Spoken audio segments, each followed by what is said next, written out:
Guys, welcome back to my channel Gopal and Pramila Dostan ଆପଣ ସ୍ୱାଗତ କରୁଛି ମୁଁ ଅଛି ଆଜି ସକାଳ ଆଜି ବୁଧବାର ତ ଆଜି ହାଟ ହଉଛି ହାଟ ହେଲା ପରେ ତ ମୁଁ ସେ ଏକ୍ସାଇଟମେଣ୍ଟ ଅଛି ଗହଳି ଅଛି ଦେଖି ବହୁତ ଗହଳି ତ ଭିଡ଼ିଓ ବନେଇ ପାରୁନଥିଲି ମୁଁ ଆପଣମାନଙ୍କୁ ଭିଡ଼ିଓ ମାଧ୍ୟମରେ ମୁଁ ହାଟ ବୁଲେଇବି ତ ଆସିବ ଲେଟ୍ସ ଗୋ ବର୍ତ୍ତମାନ ଛକଟା ତ ଇଆଡୁ ତ କପଡ଼ା ପତ୍ର ଏଠି ବିକ୍ରି ହଉଛି ପୁରା ଯୋଉଟା କି କମ ରେଟରେ ମିଳେ ଆଲାଉନ୍ସ ମଧ୍ୟ ହଉଛି ତ ଭିତରକୁ ଯିବା ଏପଟେ ପୁରାପୁରି ହାଟ ଅଛି ଯୋଉଟା କି ପନିପରିବା ହାଟରୁ ଆରମ୍ଭ କରିକି ପନିପରିବା ହାଟରୁ ଆରମ୍ଭ କରିକି ଯୋଉଟା ଶୁଖୁଆ ଆଉ ବିଭିନ୍ନ ପ୍ରକାର ଜିନିଷ ଅଛି କିନ୍ତୁ ଆପଣ ଦେଖେଇ ଦେଖେଇ ଏମିତି ଯାଉଛି ବଡି ପରିବା ସେ ଗୋଟେ ଲୁଗା ଅଛି ହେଲା ଲୁଗା ଅଛି ଏଇଟା ଶୁଖୁଆ ଅଛି ଭାଇ ଭାଇ ବଡ ଶୁଖୁଆ କେତେ ରେଟ୍? 100 ଗ୍ରାମ କିଲୋ ଏଇଟା ଆଉ ଲମ୍ବା ଶୁଖୁଆ କଣ ନା ବେଶୀ ଲମ୍ବା ଶୁଖୁଆଟା କଣ ସେଇଟା ନାଇଁ କି ମାଛଟା ନାଁ କଣ ଶାବଳ କହିବେ କି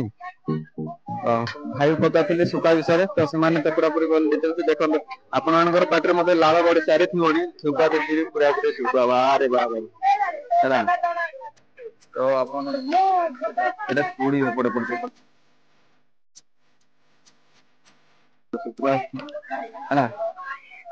ଜଷ୍ଟ ଏପଟେ କେମିତି କେମିତି ଲାଗୁଛି ଆଉ ଗୋଟେ ପୁରା ଶୁଖୁଆ ହାଟ ପୁରା ଜାମ ହଉଛି ରାସ୍ତାଟା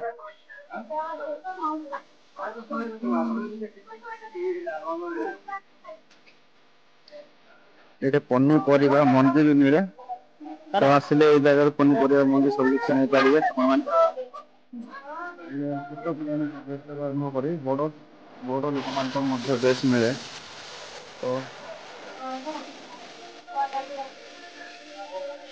ଦେଖନ୍ତୁ ଚଣା କଣ ଏଇଟା କହିବେ ତ ମୁଁ ଜାଣିନି ଆପଣମାନେ କହିବେ ଏଇଟା କୋଉ ଜିନିଷ ହେଇଥିବ କଣ ଖାଇବା ଜିନିଷ ଗୋଟେ ଛତା ଆଉ 2500 2600 2700 ଟଙ୍କା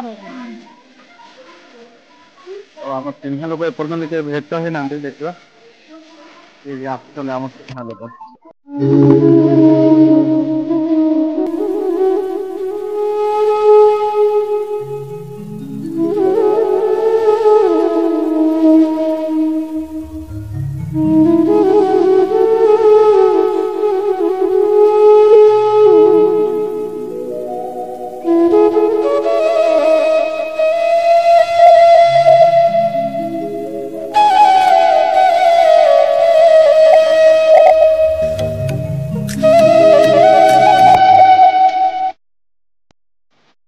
ଆସିଲା ଆମ ଗାଁ ଟୋକାଟା ହାଇ ଟିକେ ମାରିଦେ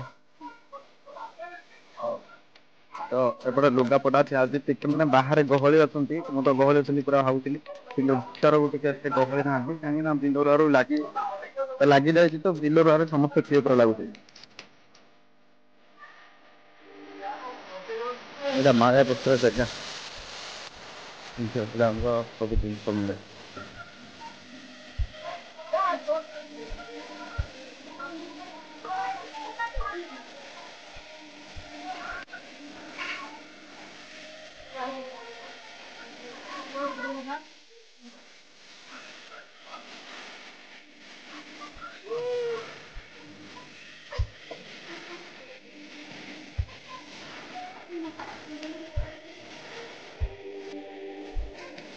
ସେଇ ଜାଗାରେ ସବୁ ଆଉ ପିଆଜଠୁ ଆରମ୍ଭ କରି ଯୋଉ ପନିପରିବା ଅଧିକ ମାତ୍ରାରେ ମିଳେ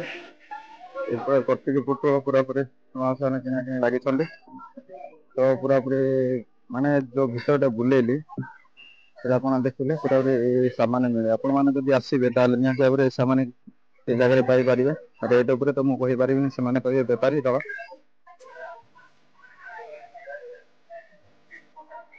ଭାବୁଥିଲି ବାହାରେ ହିଁ ଏତେ ଗହଳି ଯଦି ଭିତରେ ଅଧିକ ଗହଳି ହେଇଥିବ କିନ୍ତୁ ଏତେ ଗହଳି ନାହିଁ ଓ ଭିତରକୁ 3-4 ଭାଗ ହେଇକି ପୁରା ହାଟ ବସୁଛି ତ ଦେଖନ୍ତୁ ଏପଟେ ବି ଏଇଟା ଟିକେ କାଦୁଅ ହେଇଯାଇଛି ସେ ଜାଗାରେ ବୋଧେ ବ୍ୟବସ୍ଥା କିଛି ହେବା ଦରକାର ଥିଲା ତ ଏ ଜାଗାରେ କିଛି ହେଇପାରୁନି ଏବେ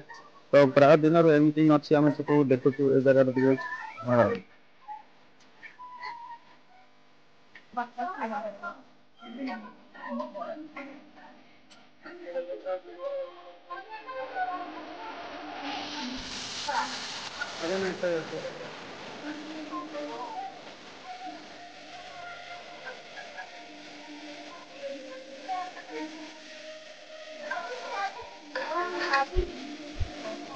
ଭିଡିଓ ଭଲ ଚ୍ୟାନେଲ ଗୋଟେ କରିଛୁ ତ ସେ ବ୍ଲଗ ଭିଡିଓ ବନଉଛି।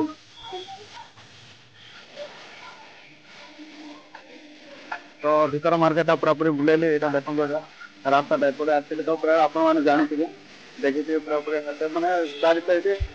କଣ କି ମାର୍କେଟ ରହିଛି ମାର୍କେଟରେ ସବୁ ଜିନିଷ ଦୋକାନ ବଜାର ହିଁ ରହିଛି। ତ ଆପଣ ମାନଙ୍କୁ ଦେଖିବା ପାଇଁ ଚାହୁଁଥିଲି ପୁରା ଦେଖେଇଦେଲି ଆଜି ଏତେ ଗହଳି